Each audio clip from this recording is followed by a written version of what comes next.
barengan sama teman-teman aku. Di sini ada siapa? Nama saya Zahir. Dan nama saya Nora. Wah, kita semua sekarang udah berkumpul nih di podcast Berisik, belajar sejarah jadi asik. Episode Berisik itu kali ini bahas apa sih? Ada yang tahu nggak nih teman-teman, hari ini kita mau bahas tentang apa nih? Apa tuh yang Nah, aku kasih clue dulu kali ya. Jadi, clue-nya kita bakal membicarain tentang masa lampau nih, masa lalu nih, Sejarah ya. betul. Sejarah. Masa lalu tentang sejarah, jangan masa lalu yang lain, Zahir. Kamu mikirnya masa lalu yang lain ya, Zahir? Kita mau bahas sejarah. Bener, Iya. mau belajar ya teman-teman Iya. kita ya. Kita fokus dulu karena kita mau belajar nih. Jadi kita mau sedikit flashback gitu teman-teman. Dimana, aku kasih clue-nya ya, dimana dulu Indonesia tuh masih dibilang kayak newbie banget gitu. Dalam mendirikan suatu negara tuh dia masih kayak amatir banget gitu lah. Kayak kita nih masih anak yang remaja meranjak ke dewasa. Jadi kan masih ya banyak salah lah ya. Amatir sih, amatir. Sering masih nggak bisa bedain mana yang benar mana yang salah gitu. Sebelum Indonesia berevolusi nggak sih itu? Bener banget, itu salah satu, wah Naura cepet tangkap nih, itu salah satu dari clue yang tadi aku kasih tuh salah satu lanjutannya nih, yaitu masa dimana sebelum Indonesia berevolusi. Jadi setelah ada di Naura ngasih tahu clue, ada yang tahu lagi nggak nih kita bakal bahas apa nih? Oh, aku tahu. Apa? Pasti PRRI ya. Betul banget, ya kasih plus dulu percaya. Seru banget dia kali ini bahas PRRI. Betul, karena kita hari ini bakal belajar tentang PRRI. Sebelumnya kita bakal kasih tahu dulu nih. Jadi dulu ada suatu drama politik lah bisa dibilang pada tahun 1950-an. Pada Indonesia tuh masih ya 5 tahun merdeka lah ya bisa dibilang. Jadi wajar nggak sih kalau misalnya masih ya labil sana sini lah situasinya gitu. Jadi PRRI itu atau Pemerintah Revolusioner Republik Indonesia itu dimulai karena adanya rasa cemburu, ada rasa kecewa gitu teman-teman sama pemerintah pusat. Jadi orang-orang itu merasa kayak pemerintah pusat itu nggak adil gitu sama warga-warga yang ada di daerah. Kesenjangan sosial gak sih? Betul banget. Iya. Kayak film spin-off Indonesia tapi versi season 2-nya. Bener tuh, tapi ini bukan main-main ya. Karena PRRI ini juga masuk peristiwa yang penting. Karena dulunya sempat membuat Indonesia ini berpecah belah. Waduh, parah juga ya ternyata dampaknya. Nah, oke. Jadi kita kan bakal kulik pelan-pelan nih tentang PRRI. Tapi sebelum kita kulik kita nyanyi dulu nggak sih biar semangat? Ayo, boleh. Kita mau nyanyi apa nih Nau hari ini Nau? Apa nih? Nyanyi lagu apa nih? Nadanya nada tanam apa tuh di kebun tuh yang ayo Oke. kawan, gitu ya. Kita mulai ya. 1, 2, 3. Ayo kawan kita belajar tentang sejarah asik. Apa temanya? Temanya adalah PRRI. Oke. Jadi guys, kalian bayangin deh, Indonesia itu masih muda banget kan tuh. Tadi aku udah bilang masih amat ya. baru merdeka banget nih 1945. Terus masuk tahun 1950-an. Situasinya tuh masih ya bisa dibilang labil lah ya. Pusat pemerintahan di Jakarta itu lagi sibuk bangun negara. Tapi banyak daerah lain tuh merasa wah ini udah gak adil nih. Karena kayak apa ya? Pembangunan tuh sangat sentris di satu tempat. Gak merata lah ya. Bener banget, jadinya ada banyak sekali warga yang merasa cemburu gitu.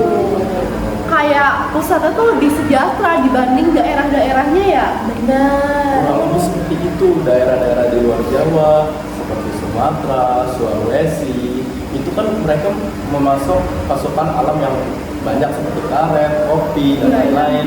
Itu semuanya disedot di Jakarta, sehingga pembangunan di daerah sendiri itu minim, sedangkan di Jakarta itu banyak. Iya.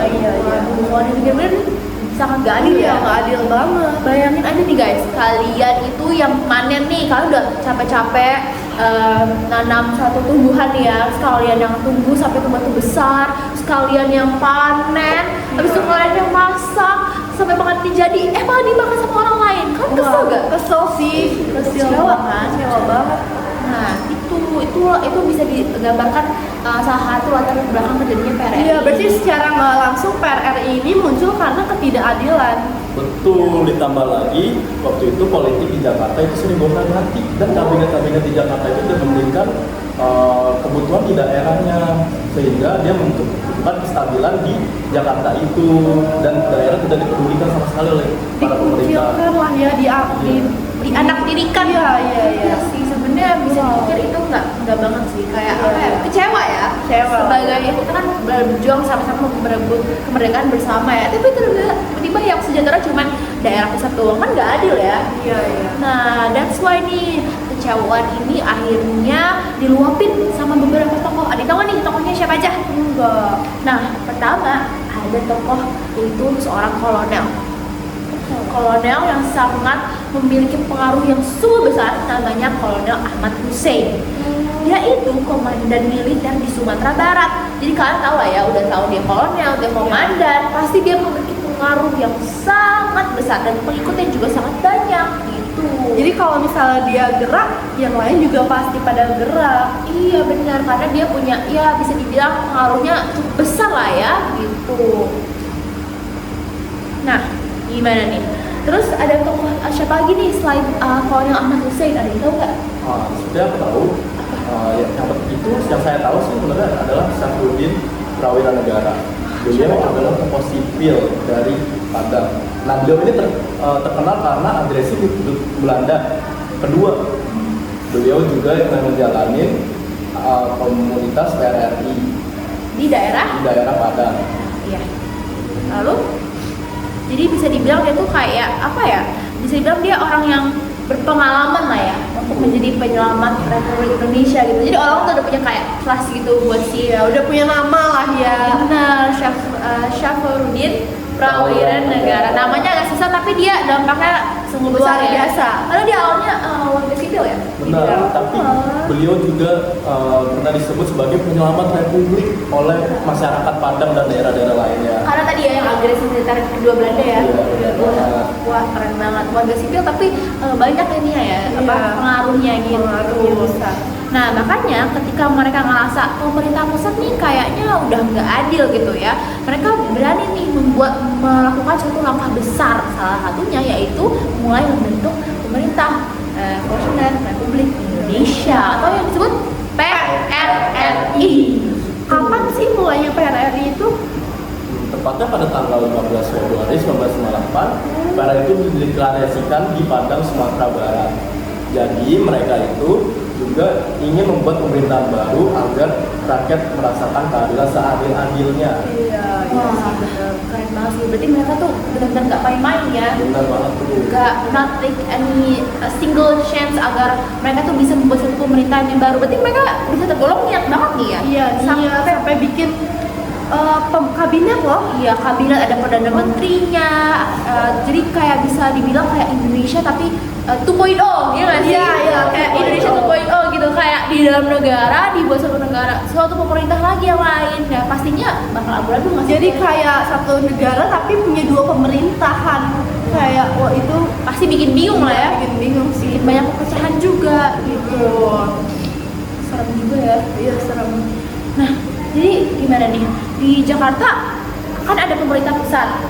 Terus di Padang ada PRRI. Nah, dulunya PRRI ini juga didukung oleh daerah-daerah yang terpencil dan tidak juga mendapatkan pembangunan dari pemerintah. oh jadi sekongkol gitu ya mereka ya, Bener kayak banget tuh. besti karena merasa senasib sepenanggungan. Iya, karena mereka dulunya saling tersakiti, makanya mereka Jadi besti, Iya. bikin suatu sekongkol gitu lah ya. sekongkolan. Waduh, oke. Tapi itu sih sebenarnya walaupun tetap aja ya, walaupun suatu daerah tuh udah berusaha sebaik mungkin untuk kayak membuat suatu pemerintahan baru, tetap aja guys yang menang itu pasti pemerintah pusat, karena pemerintah pusat pasti lebih apa ya, lebih bisa Punya power lah ya. power atau kuasa yang lebih besar.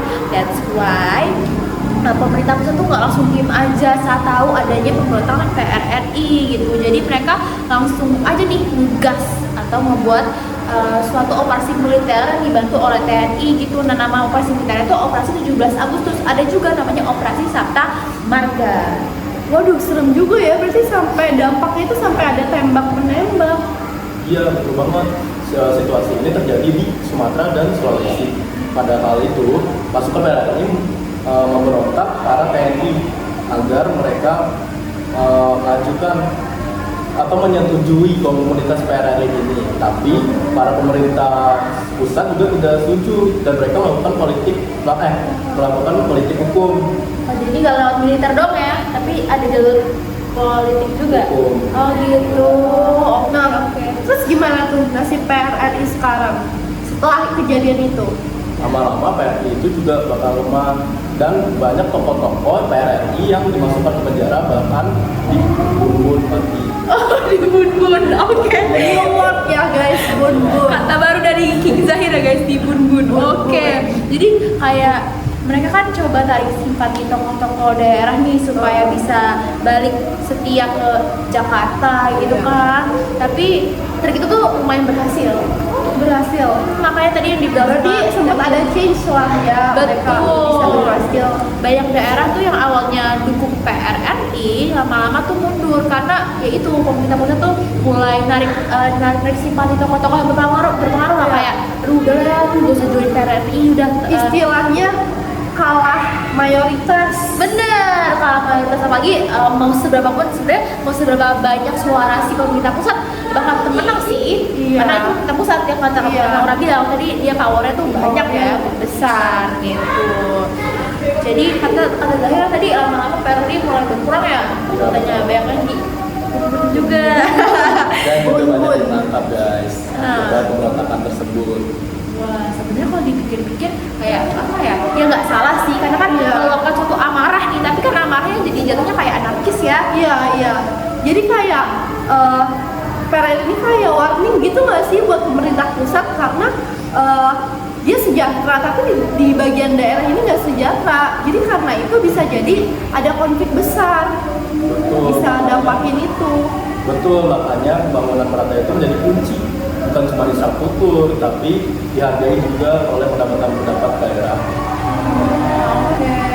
Jadi meskipun akhirnya tadi berarti cuma bertahan 3 tahun ya PRRI ya? Betul, dari 1998 sampai 1961. Wah, cuma bertahan 3 tahun. Tapi meskipun PRRI akhirnya gagal, kita tetap bisa mengambil apa ya? Moral of the story lah ya dari tentang PRRI kan. Gunanya belajar sejarah itu untuk mengambil moral of the story atau value lessonnya ya teman-teman.